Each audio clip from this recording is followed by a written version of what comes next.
మల్కాజ్గిరి నియోజకవర్గంలో ఎమ్మెల్యే మర్రి రాజశేఖర్ రెడ్డి వినూత్నంగా నిరసన వ్యక్తం చేశారు. నియోజకవర్గంలో ఎమ్మెల్యే క్యాంప్ కార్యాలయం లేకపోవడంతో చెట్టు కింద కూర్చుని ప్రజల సమస్యలను అడిగి తెలుసుకున్నారు.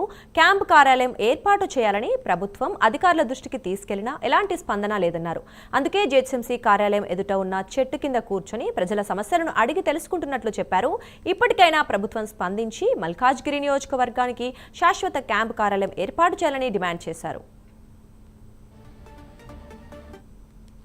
ఆఫీస్ ముంగటనే కుర్చీ చైర్ వేసుకొని కూర్చోవడం జరిగింది. ఎందుకంటే ప్రజల సౌకర్యార్థం అనేక సమస్యలతో బాధపడుతున్న ప్రజలకు ఊరట కల్పించాలనే ఉద్దేశంతో ఇక్కడికి రావడం జరిగింది. ముఖ్యంగా చాలామందికి ఎల్పిజి సిలిండర్ సబ్సిడీ రాకపోవడం, 200 యూనిట్ల కరెంటు సబ్సిడీ రాకపోవడం, ఇటువంటి సమస్యలతో చాలా ఇబ్బంది పడుతున్నారు. అదేవిధంగా సదరం సర్టిఫికేట్ల దగ్గర కూడా కొంచెం అదొక కన్ఫ్యూజన్, యుఐసిడి అనా అదేంటది, అదొక కన్ఫ్యూజన్. కొత్త కేంద్ర ప్రభుత్వం ఒక కొత్త స్కీమ్ తీసుకొచ్చినందుకు అక్కడ కూడా ఈ యొక్క కాలంలో వాళ్ళు కూడా ఇబ్బంది పడుతున్నారు. వాళ్ళు అటు హాస్పిటల్ చుట్టూ ఇటు గవర్నమెంట్ ఆఫీసుల చుట్టూ తిరగలేక తీవ్రంగా ఇబ్బంది పడుతున్న మాట అందరు చూస్తూనే ఉన్నారు.